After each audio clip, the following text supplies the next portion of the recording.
एक गांव में 35 वर्षीय कमलाताई नाम की एक औरत रहा करती थी। उसका एक ढाबा था। उसके ढाबे पर मिलने वाली रबड़ी बहुत दूर तक मशहूर थी।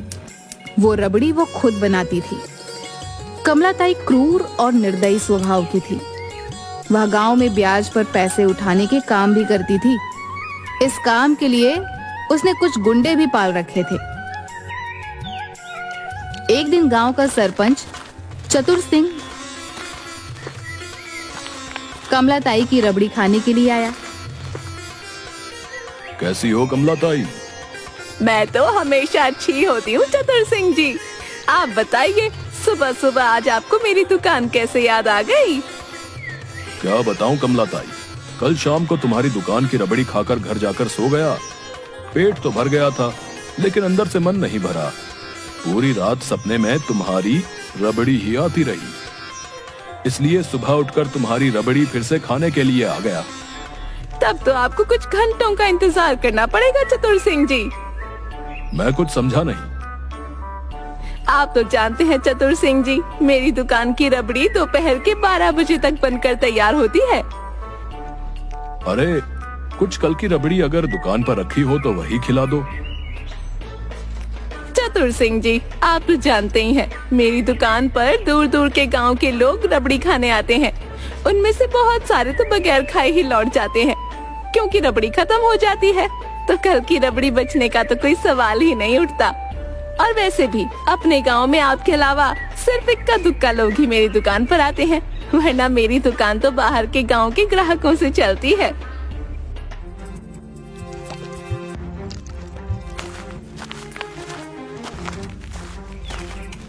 अरे मालकिन, अरे ये गांव वाले बेचारे आपकी रबड़ी कहाँ से खा लेंगे? मालकिन, इन बेचारों के ऊपर तो पहले से ही इतना कर्ज का बोझ है कि इन्हें तो एक वक्त की रोटी मिल जाए तो इनके लिए ये बहुत बड़ी बात है। तो कहना क्या चाहता है भैया? कुछ नहीं मालकिन, मैं तो बस ये कहना चाहता हूँ कि हमारे गांव में गरीबी बहुत ज्यादा है। मुझे बेवकूफ समझ रखा है तूने? मैं सब समझती हूँ। तू हंसी हंसी में मुझे ताने देता रहता है। अरे ढैया पर क्यों भड़क रही हो कमलाताई? वो बेचारा कुछ गलत थोड़ी ही ना बोल रहा है। हम सब जानते हैं कि पूरा गांव तुम्हारा कर्जदार है। उन बेचारों की जमीन जायदाद खेत सब तुम्हारे पास गिरवी रखे हैं, और वो बेचारे जीवन में न कभी सूद सहित तुम्हारे पैसे लौटा पाएंगे और न वो अपनी संपत्ति छुड़ा पाएंगे, क्योंकि अगर तुम किसी को 500 रुपए सूद पर देती हो तो अगले महीने उसका सूद ही 5000 हो जाता है। लेने वाला तो बेचारा वैसे ही मर जाएगा। अरे तो मैं क्या इन सब गांव वालों को घर घर जाकर जबरदस्ती कर्जा देती हूँ क्या? वो मेरी दुकान पर खुद आते हैं पैसे मांगने के लिए। पैसे देने से पहले मैं उन्हें सब बता देती हूँ कि मैं सूद और लोगों से थोड़ा ज्यादा लगाती हूँ। इसके बावजूद भी अगर वो नहीं मानते तो उसमें मैं क्या करूँ? और तुम तो इतने भोले बन रहे हो चतुर सिंह, जैसे कि तुम तो राजा हरिश्चंद्र की संतान हो। मुझे सब पता है शहर में तुम कौन सा काला कारोबार करते हो। अरे कमलाताई, तुम तो मेरी बात का बुरा मान गई। मैं तो बस तुमसे ये कहना चाहता हूँ कि अपने गांव के लोगों पर थोड़ा सा तरस खा लिया करो।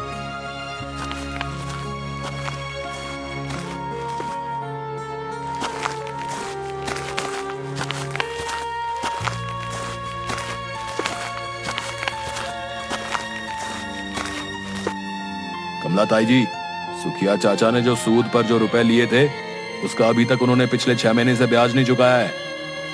अरे पूरे 1 लाख रुपए लेकर गया था, जिसका ब्याज और असल मिलाकर पूरे 5 लाख रुपए है। जाओ जाकर पैसे लेकर आओ। हम दोनों सुखिया से पैसे ही मांगने गए थे, लेकिन आज उसकी बेटी की शादी है। उसकी पत्नी बहुत रो पीट रही थी, इसलिए मजबूरी में हम दोनों को वापस आना पड़ा। अरे मुस्टंडो, रोज मेरी 2-2 किलो रबड़ी खा जाते हो और 3-3 किलो पी जाते हो दूध। ये सब मैं तुम्हें मुफ्त का नहीं खिलाती पिलाती। उस सुखिया की पत्नी ने तुम्हारे सामने तो आंसू क्या बहा दिए, तुम दोनों पिघल गए। चलो मेरे साथ, देखती हूँ कैसे पैसे नहीं देता सुखिया। आज तो मैं उससे अपनी पूरी रकम वसूल करके ही लौटूंगी।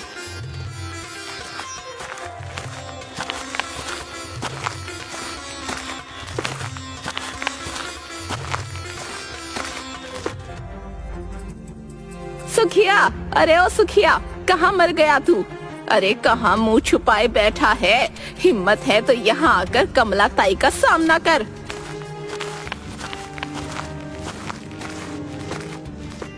क्या रे सुखिया, भीमा और कालिया को तूने बगैर पैसे दिए ही लौटा दिया? कमला ताई जी, आज मेरी बेटी की शादी है। मुझे थोड़ी मोहलत और दे दीजिए, मैं आपके सारे पैसे सूद समेत वापस कर दूंगा। बस वही मैं तुझे नहीं दे सकती। तुझे जितनी मोहलत देनी थी मैंने दे दी। आज मैं अपने पूरे पैसे लेकर जाऊंगी। तेरे ऊपर मेरे पूरे 5 लाख रुपए निकल रहे हैं। चल जल्दी से निकाल मेरे पैसे। क्या 5 लाख रुपए?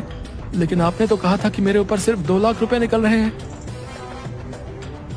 अरे वो तब कहा था जब तू समय पर पैसे दे देता, लेकिन तू अपने वादे से पूरे 2 महीने लेट हो गया, तो उसकी ब्याज दुगनी लगेगी ना। ऐसा अत्याचार मेरे ऊपर मत कीजिए कमला ताई, मैं बर्बाद हो जाऊंगा। मुझे इससे क्या फर्क पड़ता है? पैसे अगर सूद पर पैसे लिए हैं तो लौटाने तो पड़ेंगे। कमला ताई जी, मैं तो सोच रहा था कि मेरी जो गांव की जमीन पड़ी है उसे बेचकर मैं आपके सारे पैसे चुका दूंगा, लेकिन 5 लाख रुपए मैं आपको कहां से दूंगा?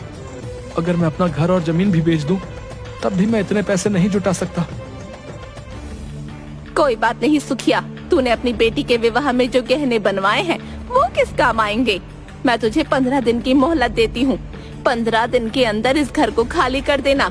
अगर तूने ऐसा नहीं किया तो ठीक 15 दिन बाद मैं तुझे इस घर से धक्के देकर बाहर निकालूंगी। पर हाँ, जो जमीन तूने बेचने की बात कर रहा था ना, अब वो भी मेरी ही है। तब तक आज मैं तेरी बेटी के गहनों से काम चला लूंगी। देखते क्या हो, घर का कोना कोना छान मारो। इसने अपनी बेटी के विवाह के लिए जो गहने बनवाए हैं उठाकर मेरी दुकान पर ले आना। इतना कहकर कमला ताई वहां से चली गई। सुखिया बेचारा भीमा और कालिया के सामने हाथ जोड़ता रह गया। उन दोनों ने सुखिया की एक भी नहीं सुनी। वो सुखिया की बेटी के विवाह के गहने जबरदस्ती लेकर वहां से चले गए। सारा गांव सुखिया के घर पर इकट्ठा हो गया। सुखिया की पत्नी निर्मला रोते हुए बोली, हे भगवान, ये कैसा अन्याय है। आज मेरी बेटी की शादी थी और आज एक के दिन वो कमला ताई मेरी बेटी के गहने छीन कर ले गई। मेरी बेटी से अब विवाह कौन करेगा? गांव वालों, जिस तरह से अन्याय करना एक पाप है, उसी तरह से किसी के ऊपर अन्याय होते हुए देखना भी एक पाप की श्रेणी में आता है। क्या तुम सबका ये कर्तव्य नहीं था कि तुम कमला ताई को ऐसा करने से रोकते? अगर ऐसा ही रहा तो वो दिन दूर नहीं जब सारा गांव कमला ताई का गुलाम बन जाएगा। बनता रह जाएगा नहीं सुखिया चाचा, बल्कि बन गया है। देखो इन चेहरों को, ये सिर्फ नाम के जीवित प्राणी हैं। मुझे तुझसे पूरी हमदर्दी है सुखिया, लेकिन तुझे कमला ताई से सूद पर पैसे लेने की आखिर ऐसी क्या जरूरत आ पड़ी थी? तुझे मैंने मना किया था, लेकिन तूने मेरे मना करने के बावजूद मेरी एक बात नहीं मानी और अंजाम तेरे सामने है। अरे मुझे तो पहले से ही पता था कि तेरे साथ कुछ ऐसा ही होगा। आप सही कहते हैं चतुर सिंह चाचा, लेकिन अब कमला ताई का कुछ ना कुछ तो करना पड़ेगा। उसका आतंक अब गांव में दिन ब दिन बढ़ता जा रहा है। अरे तू क्या कर लेगा रतन, गांव की पुलिस भी कमला ताई से मिली हुई है। टोंडे को महीने में अच्छी खासी रकम पहुंचाती है, इसलिए हम सब गांव वालों की कोई रिपोर्ट नहीं लिखता। अरे तो तुम किस काम के चतुर सिंह हो? सारे गांव वालों ने मिलकर तुम्हें अपना चतुर सिंह चुना है। जब तुम ही ऐसी बात करोगे तो फिर बाकी गांव वालों का क्या होगा? अगर ऐसी बात है तो फिर मैं अभी और इसी वक्त चतुर सिंह का पद त्यागने को तैयार हूं, मगर मैं कमला ताई से पंगा नहीं ले सकता। समझ गए ना तुम लोग? हाँ, आप तो ऐसा बिल्कुल बोलोगे, क्योंकि आप तो रोजाना उसकी रबड़ी खाने जाते हैं और आपको तो उसकी रबड़ी बहुत पसंद है। सिर्फ मुझे ही नहीं, बल्कि उसकी रबड़ी दूर दूर तक मशहूर है। हाँ, लेकिन वो दूर के लोग नहीं जानते ना कि कमला ताई रबड़ी की आड़ में गांव के लोगों के ऊपर अत्याचार करती है, उन्हें नाजायज दबाती है।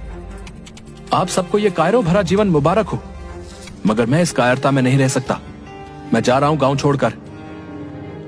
अगर जाना चाहता है तो जा, हम सबके ऊपर ठीकरा फोड़कर क्यों जा रहा है? इतनी ही ज्यादा अगर तेरे मन में सच्चाई की आग लगी हुई है तो जाकर तो खुद कमला ताई से बात क्यों नहीं कर लेता? और अगर खुद बात नहीं कर सकता तो जाकर उसके खिलाफ थाने में रिपोर्ट दर्ज कर दे। गांव छोड़ने से पहले ये काम भी जरूर करूंगा मैं। तुम्हारी तरह कायर नहीं हूं चतुर सिंह जी।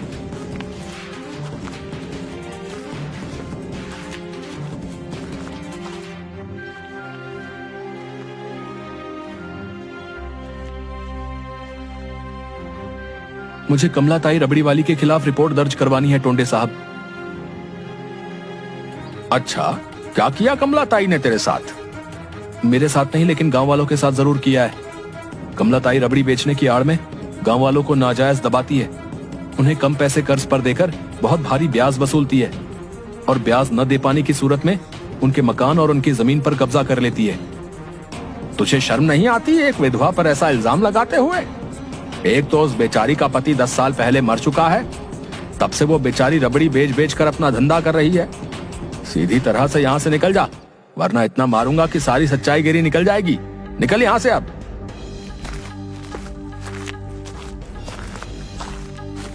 रतन समझ गया कि टोंडे कमलाताई रबड़ी वाली से मिला हुआ है।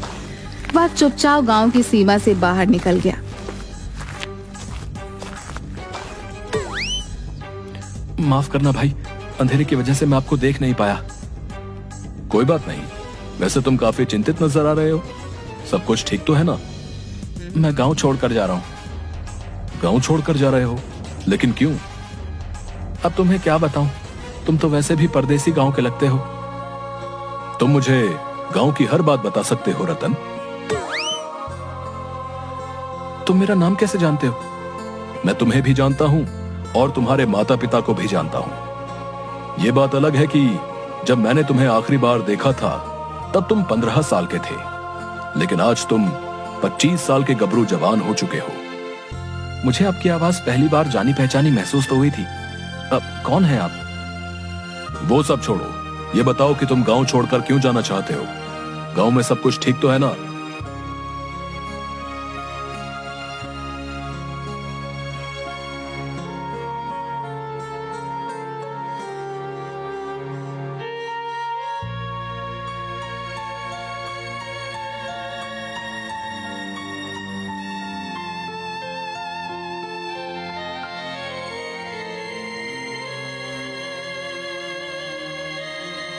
चिंता मत करो रतन, कल कमलाताई रबड़ी वाली का गांव में आतंक समाप्त हो जाएगा, क्योंकि अब मैं आ गया हूं। चलो मेरे साथ।